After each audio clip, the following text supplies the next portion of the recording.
요한복음 말씀을 계속 묵상하게 되면서 우리가 복음에 대해서 알게 되지 않나 생각이 됩니다. 오늘 이 읽은 말씀은 세례요한의 증거입니다.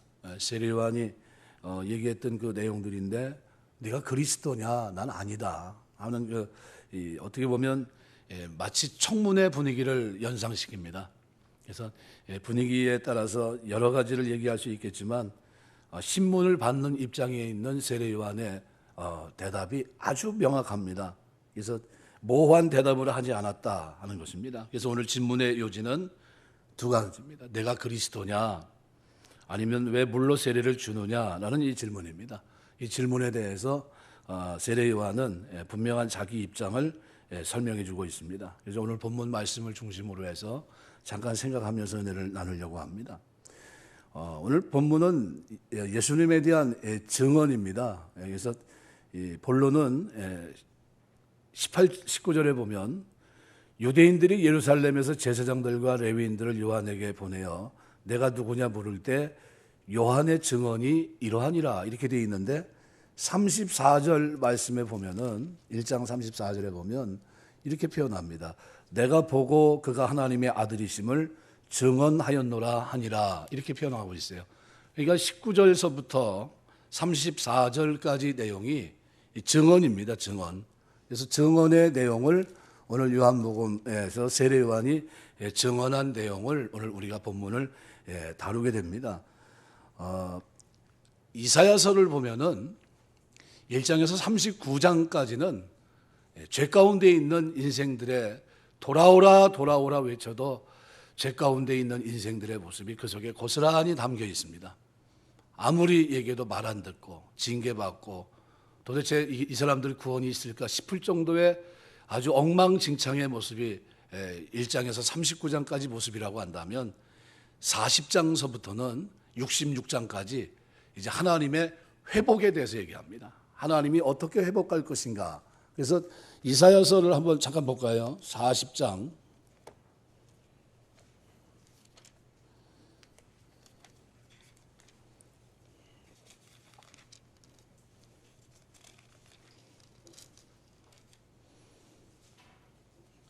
네, 40장 1절에서부터 3절까지만 보겠습니다. 너희의 하나님이 이르시되 너희는 위로하라. 내 백성을 위로하라. 너희는 예루살렘의 마음에 닿도록 말하며 그곳에서 외치라. 그 노역의 때가 끝났고 그 죄악이 사함을 받았느니라. 그의 모든 죄로 말미암아 여호와의 손에서 벌을 배나 받았느니라 할지니라 하시니라. 외치는 자의 소리여 이르되 너희는 광야에서 여호와의 길을 예비하라. 사막에서 우리 하나님의 대로를 평탄케 하라. 아멘.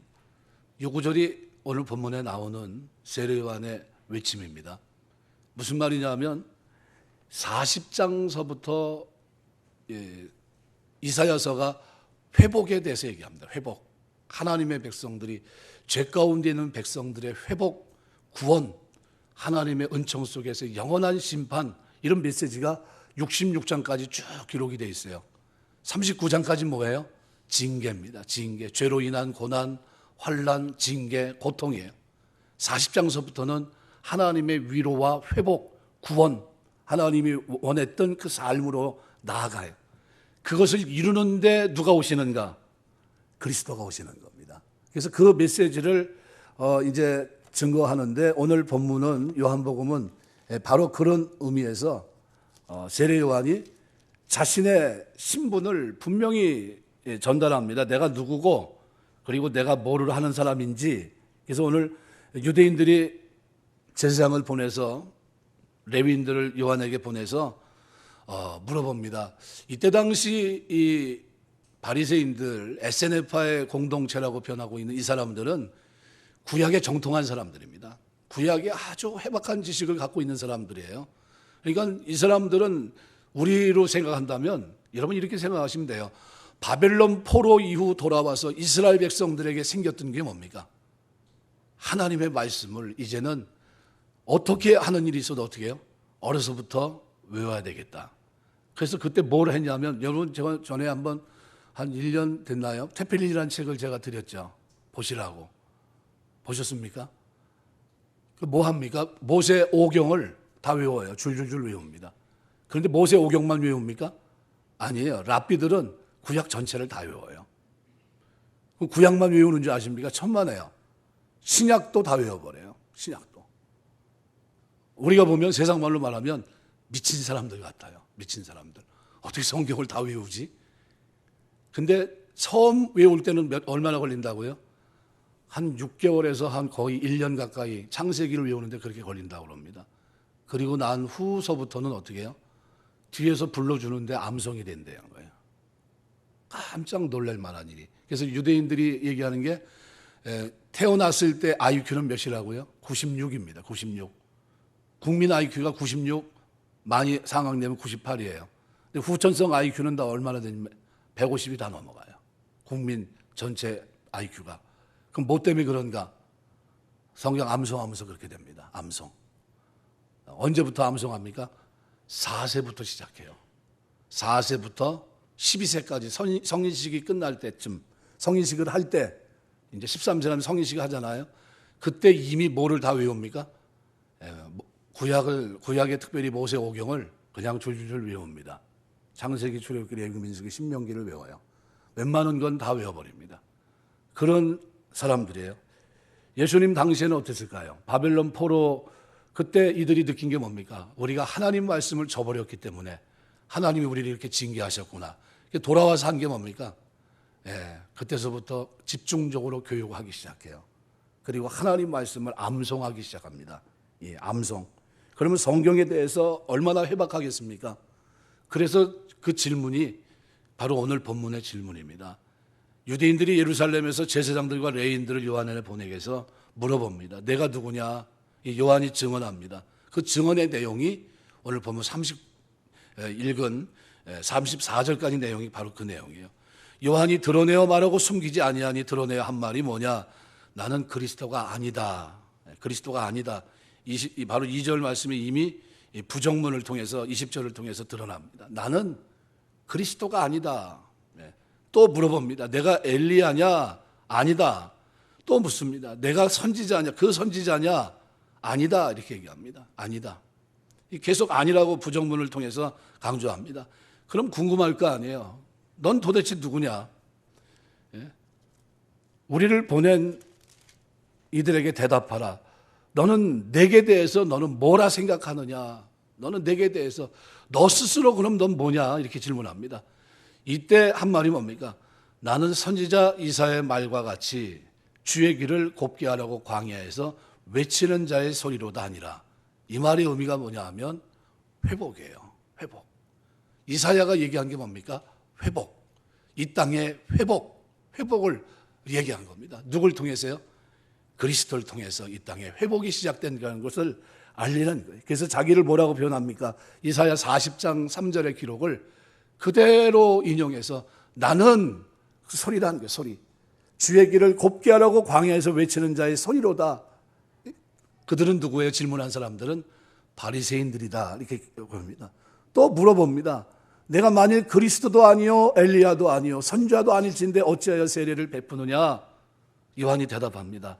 나는 물로 세례를 베풀거니와 너희 가운데 너희가 알지 못하는 한 사람이 섰으니 내 뒤에 오시는 그이라. 나는 그의 신방끈을 풀기도 감당하지 못하겠노라 하더라.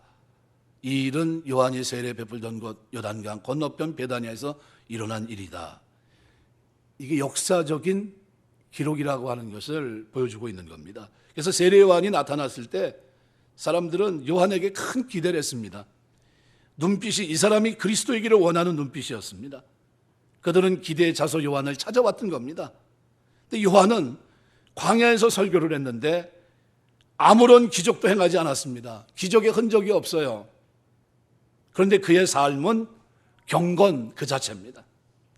그의 설교를 들으면 죄를 토하지 않고는 견딜 수 없는 고통이 있는 죄악을 지적해내는 감동의 설교입니다. 그런데다가 그 당시 사람들에게 지금이 마지막이 아닌가 하는 시대적인 위압감이 우리 시대만큼이나 그 시대도 있었어요. 400년 말라기 시대, 암흑 시대는 말 그대로 모든 것이 다 흔들렸던 때입니다. 성전 제도의 타락, 성전의 부패는 극에 달아 있었고 이 성전의 법궤가 없어진 지는 오래됩니다. 예루살렘이 바벨론에 망할 때 법궤는 이미 없어졌습니다. 어떤 사람은 그 법궤를 예레미야 선지자가 숨겼다고 하기도 하고 마지막 때에 다시 그 법궤를 찾아낼 것이라는 소문도 있었습니다. 문제는 제사장들입니다. 대부분의 제사장들은 돈을 주고 제사장직을 산 사람들입니다. 그러다 보니까 성전에서 엄청난 돈벌이를 했어요. 마치 중세 타락과 비슷했던 겁니다.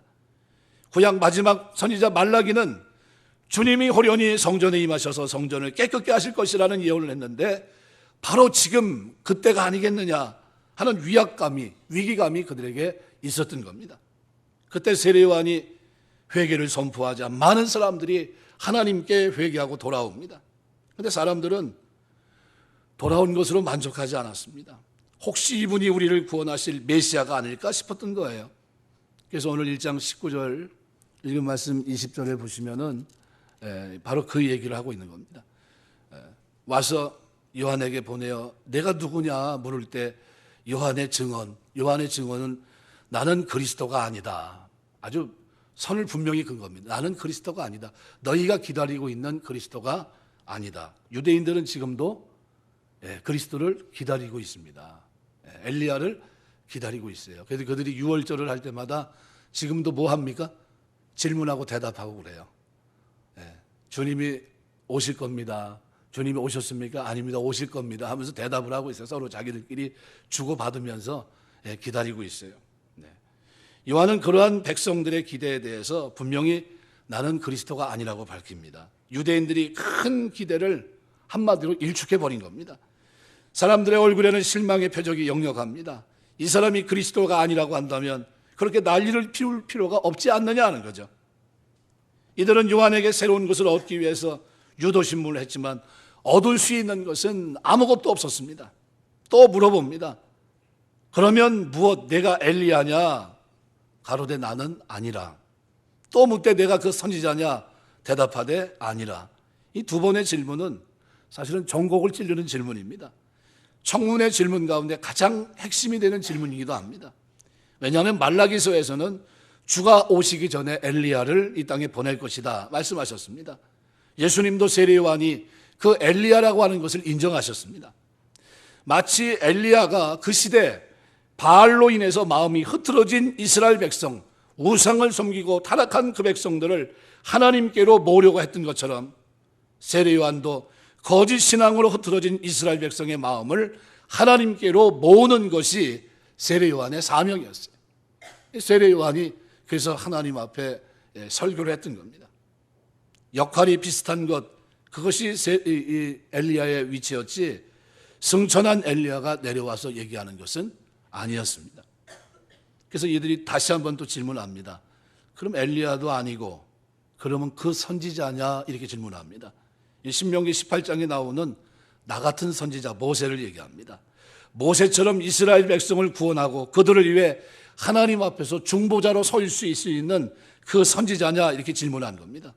이때 이 질문도 세례요한이 받으면서 아니라는 거죠. 그러니까 이들이 그 시대 사람들이 지금 세례요한의 등장에 보통 놀란 게 아닙니다. 깜짝 놀란 거예요. 왜요? 죄가 있기 때문에.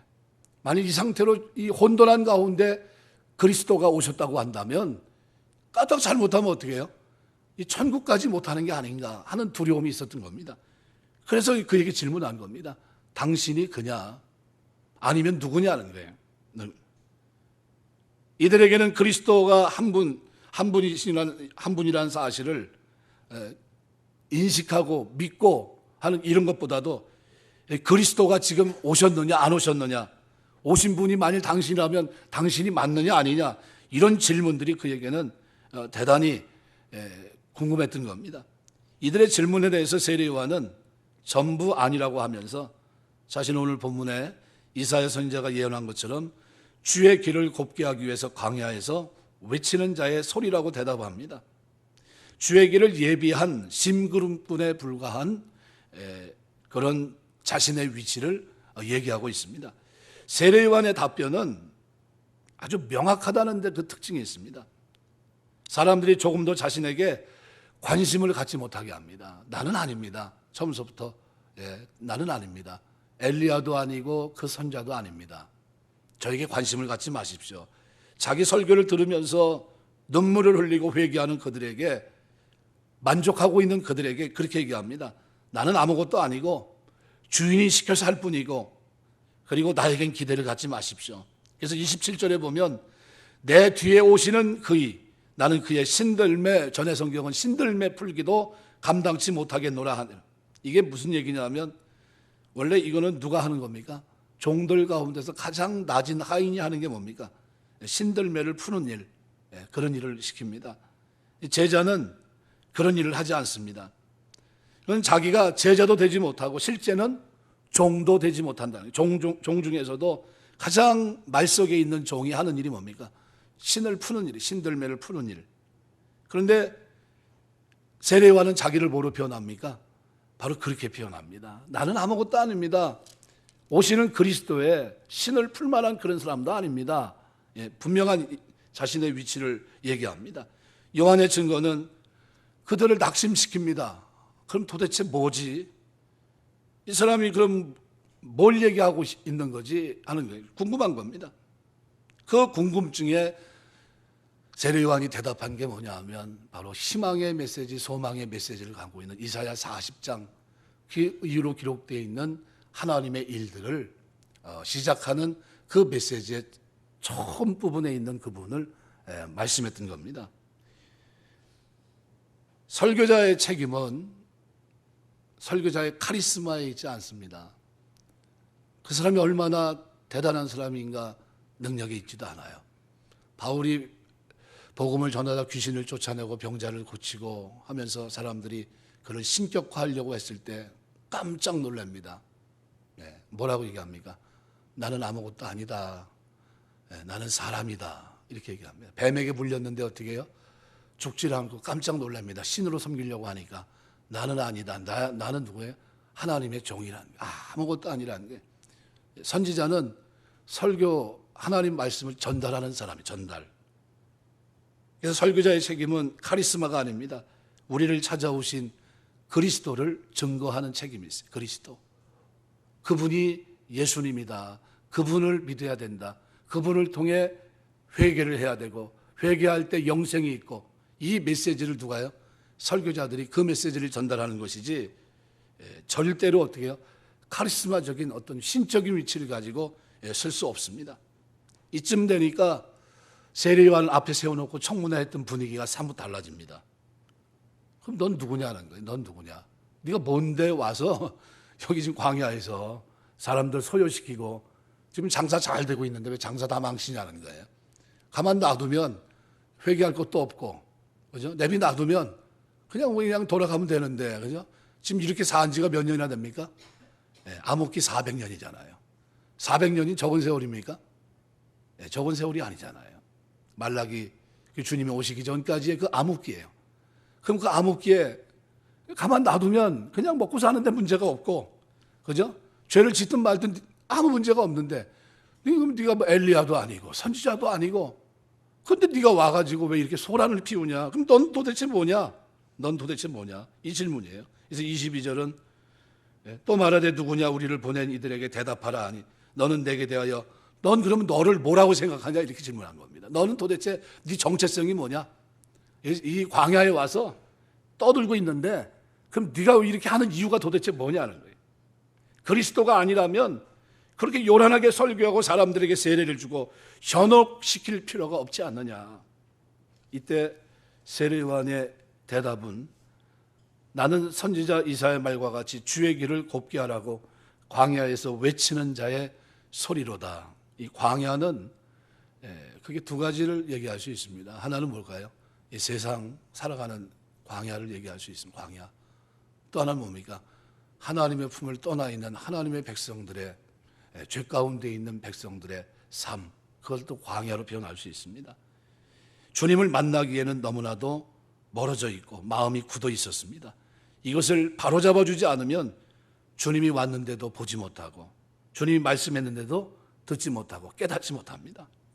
바로 그것을 먼저 어떻게 해요? 와서 깨닫게 하고 눈을 뜨게 하고 들을 수 있는 역할, 바로 그 역할이 자기라는 겁니다. 이사야 40장은 바벨론 포로에서 잡혀간 자들을 구원한 말씀입니다. 주님은 그들을 찾아가시는데 길이 너무도 험합니다. 험한 산도 많고 골짜기도 많아서 도저히 왕이 오시기에 적합하지 않습니다. 그래서 미리 신하들이 와서 공사를 합니다. 험한 산이 있으면 터널을 뚫고 깊은 골짜기가 있으면 다리를 만듭니다. 세례 요한은 바로 그 일을 한 거예요. 먼저 와서 예수님이 와서 바로 복음을 전할 때 들을 수 있는 바로 그 자리로 그를 부른 겁니다.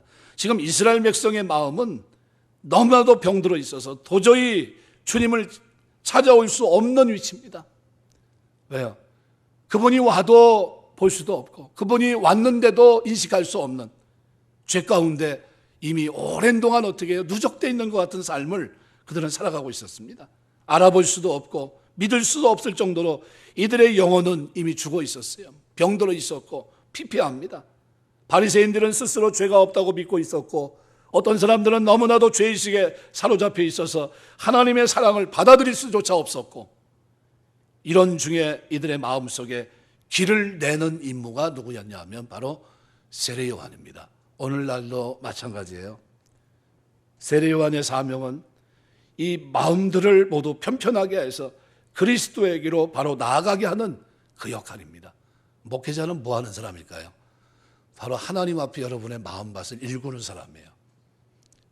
가시덤불로 덮여있는 마음, 길가와 같은 마음, 돌짝밭 같은 마음을 성령의 쟁기로 말씀으로 갈아엎어서 하나님 앞에 회개하고 하나님 앞에 나가게 하고 누굴 만나게 하는 겁니까?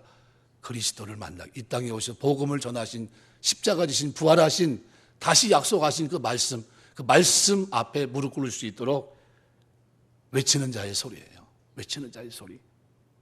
아무런 능력이 나타나지 않아도 그가 전하는 메시지는 누구에게 초점이 맞춰져 있습니까? 오시고 다시 오실 그 약속하신 그리스도에게 초점이 맞춰져 있어요. 그분이 하신 기이한 일들, 십자가와 기적들, 그리고 그분이 이 땅에서 행한 행적과 그리고 다시 오시마 약속한 약속을 어떻게 해요? 계속해서 말하고 반복하고 하면서 거기서 벗어나지 않도록 하는 그 역할이 바로 설교자입니다. 요한의 설교는 단순히 듣고 은혜 받고 끝나는 설교가 아니었어요. 그리스도가 오셨을 때 그분을 바로 알아보고 그분을 거부하지 않고 그분께 바로 나아가도록 하는 말씀이었던 겁니다. 그래서 교회는 안내자예요. 교회는 안내자입니다. 교회는 그래서 제자 훈련을 해도요. 내가 오늘도 새로 오신 분한테 말씀을 드렸지만 제자 훈련은 교회 목사 사람을 만드는 게 제자 훈련이 아닙니다. 교회 중직을 만드는 게 제자 훈련이 아니에요. 제자 훈련은 예수님의 제자로 살아가게 만드는 게 제자 훈련이에요. 예수님 앞에 살게 하시고 그 앞에서 말씀 붙들고 신전의식 가지고 살게 하는 게 이게 제자 훈련입니다. 날마다 하나님 앞에 사시길 주의 이름으로 축원합니다.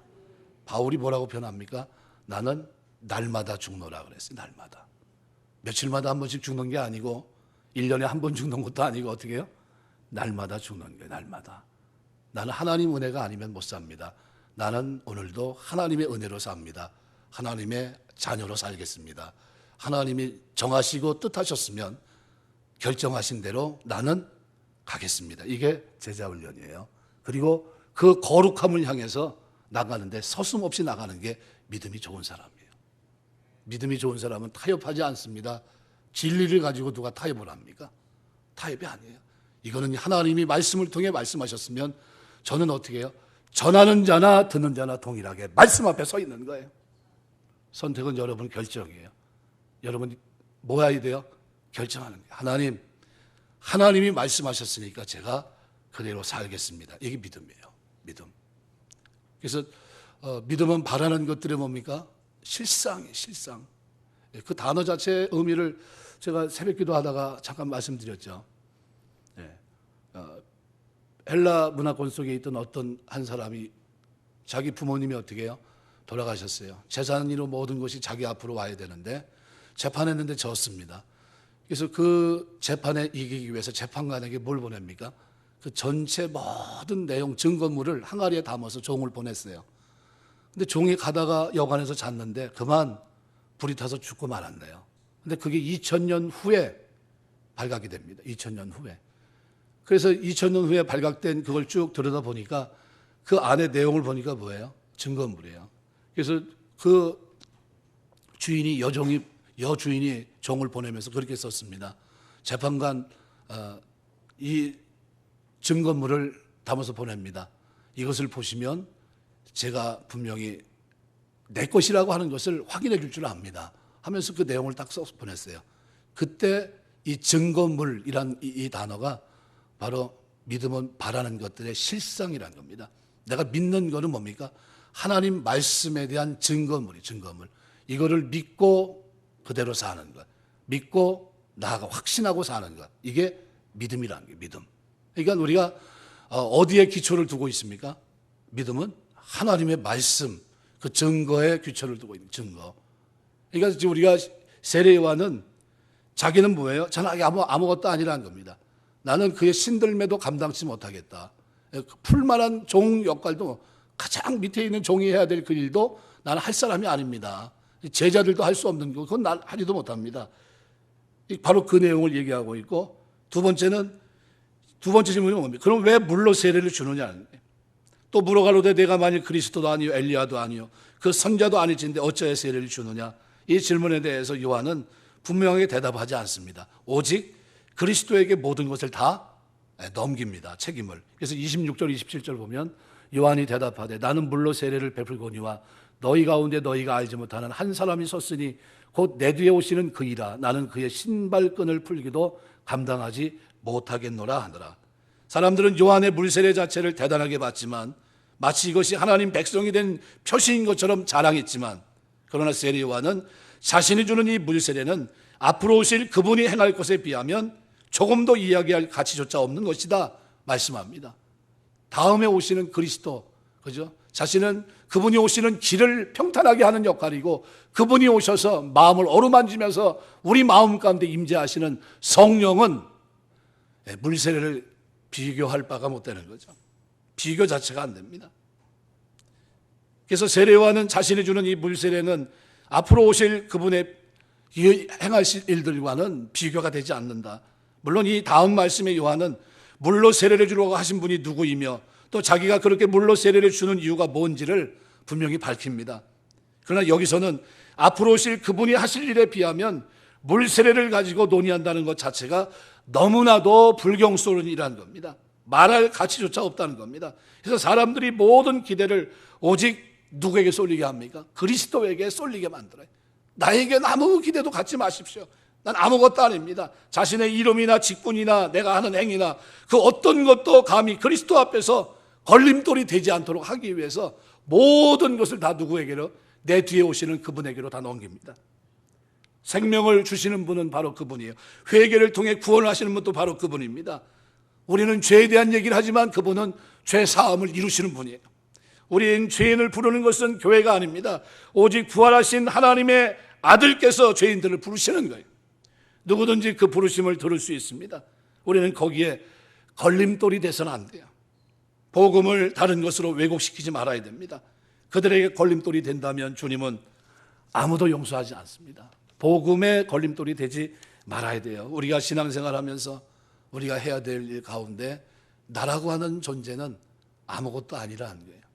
오후 시간이 되면 제일 우려했던 게 뭐냐 하면 무조건 맞다고 할 사람들이 많이 등장할 텐데 눈을 감고 명상의 시간이 아닌데 명상으로 들어가시면 어떻게 하나, 그게 늘 고민인데 조금 제가 목소리를 크게 하니까 좀 낫긴 한데,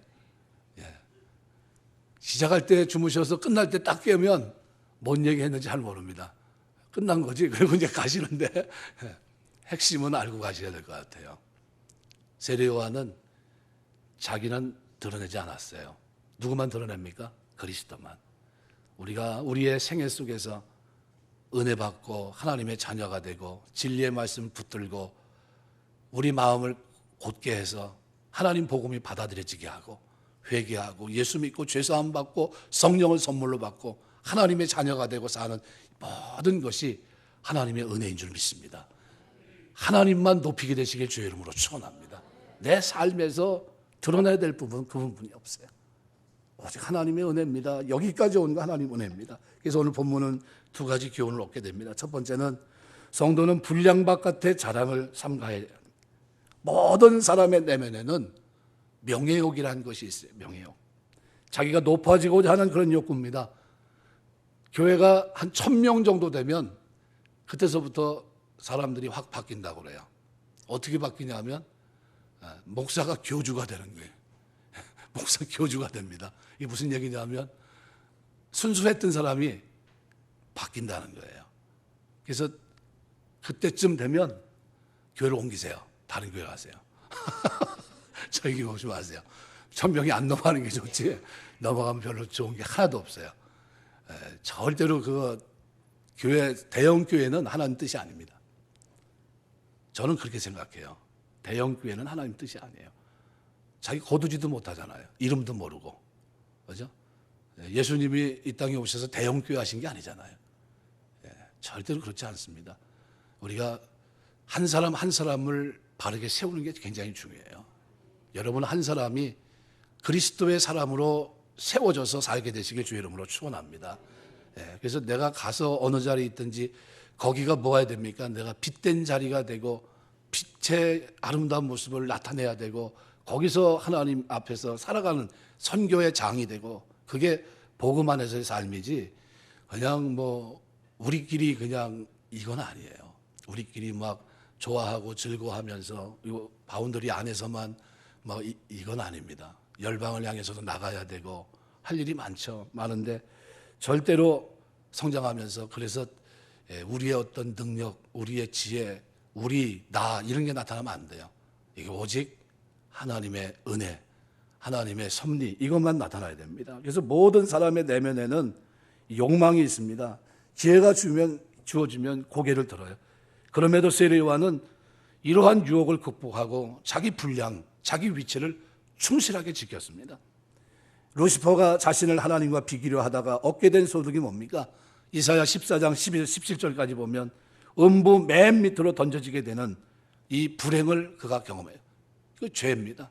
하나님처럼 되려고 했다가 결국은 어떻게 해요? 가장 밑바닥에 떨어진 거예요. 사도행전 12장 20절 23절 보면 두로와 시돈 사람들이 헤롯을 신격하면서 높였어요. 하나님이다, 신이다. 그래서 헤롯은 영광을 하나님께 돌리지 않고 자기가 신인 줄 착각합니다. 근데 어떻게 해요? 주의 사자가 충으로 치니까 어떻게 돼요? 바로 죽고 맙니다. 아무것도 아니에요. 영광은 누가 받으셔야 됩니까? 하나님이. 우리가 날마다 죽는 연습을 해야 돼요. 그래서 우리 신앙생활은 날마다 죽는 연습이 안 되면 십자가에서 자꾸 죽지 않으면 자꾸 인간의 모습이 자꾸 드러나게 돼 있어요. 그래서 헨리 나우엔 같은 사람은 얼마나 탁월한 학자입니까? 얼마나 뛰어난 사람입니까? 그런데 그가 그 모든 교수직을 내려놓고 가서 정신박약아들과 살아가요. 그리고 그 눈 속에 그 눈을 보면서 거기서 예수님을 만납니다. 거기서. 그 속에 예수님이 있고 이렇게 살아가는 삶에 은혜가 있다고 하면서 그렇게 살아가요.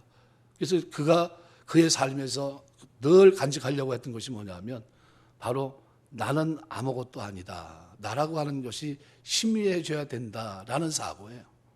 그 사고가 그의 인생 속에서 늘 한 구석을 차지하고 있었습니다. 여러분 우리가 살아가는 동안에도 마찬가지예요.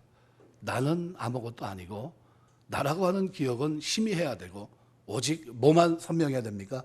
나를 구원하시기 위해 이 땅에 오신 그리스도 그리고 그분의 사역, 그분의 행적들, 그분이 앞으로 오시며 약속한 약속들 이런 것들이 내 마음속에 중심에 아로새겨져 있어야 돼요.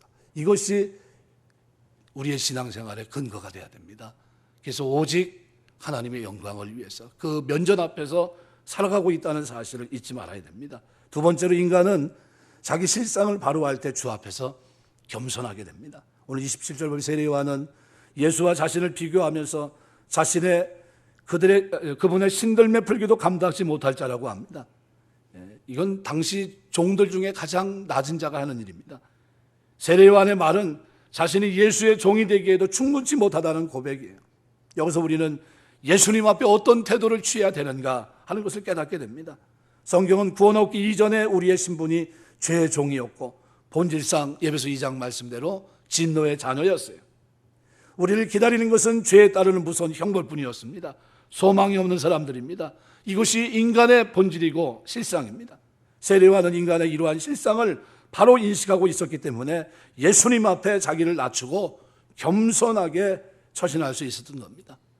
우리의 위치가 아무리 높아지고 사람들이 알아줘도 나는 아무것도 아니다 하는 것을 자꾸 얘기하셔야 돼요. 누가 얘기한 대로 이름을 써서 그리고 자기 책상 앞에 놓고 침을 뱉으면서 예이 놈아 네가 뭐냐 그러면서 자기를 욕했다고 그러잖아요. 네가 뭔데 언제부터 이렇게 교만하냐. 네가 언제부터. 자기 이름을 써놓고 거기에 침을 뱉으면서 네가 하나님의 은혜를 받고 이렇게 됐는데 네가 뭔데 언제부터 이렇게 교만했냐 하면서 그 이름에다 자기 이름에다 써놓고 골방에 들어가서 문 닫고 침 뱉고 있는 거예요. 남들이 보면 미쳤다고 그러죠. 왜 그러고 있습니까? 하나님의 은혜를 잊지 않으려고. 자기 마음속에 꿈틀거리는 그 명예욕, 자기 마음속에 꿈틀거리는 이런 잘못된 태도들, 교만의 태도들을 자꾸 누르려고 하나님 앞에서 어떻게 몸부림치면서 하는 거예요. 몸부림치면서. 그래서 1000명이 되면 위험하다는 거예요. 1000명이 되면 사람들이 대부분 변질된다는 거예요. 아주 중요합니다. 그래서 여러분 기도하시면서 하나님 1000명은 넘지 않게 하옵소서. 기도하셔야 돼. 넘어가면 안 됩니다. 잘못하면 저 앞에 있는 목사도 변질됩니다. 누구 책임이에요 그럼요? 여러분들 책임이에요. 넘어가면 안 돼요. 넘어가면 사람이 변합니다. 변할 확률이 되게 높아요. 다 똑같습니다. 그래서 사람은 어디 올라가 봐야 돼요? 그 자리에 올라가 봐야 합니다. 몰라요. 지금 아무리 얘기해도 소용없어요. 그 자리, 그 상황이 딱 되면 사람이 싹 바뀌어요. 여러 번 봤습니다. 지켜봤고 별거 아니더라고요. 뒤로 제껴지더라고요. 사람이. 겸손했던 사람이 어느 날 보니까 뒤로 제껴져요. 그래서 내가 그랬어요. 저 사람 왜 저렇게 걷냐고. 저 사람 목사인데 뒤로 제껴져서 걸어요. 그래서 내가 장로님들 옆에 쫙 서가지고 가는데 이건 뭐 천군 천사를 옆에 낀 것도 아니고 그러고 가는데 뭐 위풍당당해요. 거기다 뭐 얘기했다가 잘못하면 한 대 맞겠더라고. 그러더니 교회에서 쫓겨나더라고요. 그래서 그건 안 되는 겁니다. 그래서 제가 오늘 다른 얘기보다도 오늘 본문에 예수님의 사역, 세례요한의 사역, 이 사역은 뭡니까? 희망의 메시지가 이 땅에 선포됐다는 거예요. 그래서 이사야서 39장까지의 메시지는 어두운 터널이라고 한다면 40장서부터는 뭡니까? 바로 빛이에요. 이 땅에 말씀이신 로고스신 주님이 오셔서 그 일을 이루시는데 그것을 할 수 있도록 세례요한은 어떻게 해요? 바로 마음밭을 일구는 그 작업을 했고 주님은 오셔서 회개하라 천국이 가까웠느니라 라는 말씀의 메시지를 가지고 시작하십니다. 이 땅에 소망을 주러 오셨어요. 영원한 소망, 산 소망으로 이 땅에 오셨습니다. 우리의 죄를 짊어지시러 이 땅에 오셨어요. 죽기 위해서 죄를 없이 하시기 이 땅에 오셨어요. 영원한 소망이 되신 그분은 부활하셨고 승천하셨고 우리에게 약속을 주셨습니다. 내가 다시 오마 다시 만나자. 그날 만나는 날 어떤 모습으로요? 좋은 모습으로 만나자 약속합니다. 그 좋은 모습이 뭡니까? 겸손한 종의 모습으로 세례요한 같은 자세를 가지고 우리가 주님을 만나야 될 줄 믿습니다. 그래서 우리가 하나님 섬기며 사는 동안 늘 겸손하시길 주의 이름으로 축원합니다. 어거스틴의 고백대로 성도의 덕목이 첫째가 겸손이고 둘째도 겸손이고 셋째도 겸손입니다. 왜요? 할 말이 없기 때문에. 하나님이 베푸신 은혜 우리가 무슨 말 할 수 있겠습니까? 감사할 뿐이에요. 나를 부르신 그 하나님 앞에 우리가 늘 나를 낮추면서 나는 아무것도 아니고 나를 부르신 주님이 영광을 받으셔야 됩니다. 그 주님께 모든 영광을 돌릴 수 있는 여러분 다 되시길 주의 이름으로 축원합니다. 기도하겠습니다.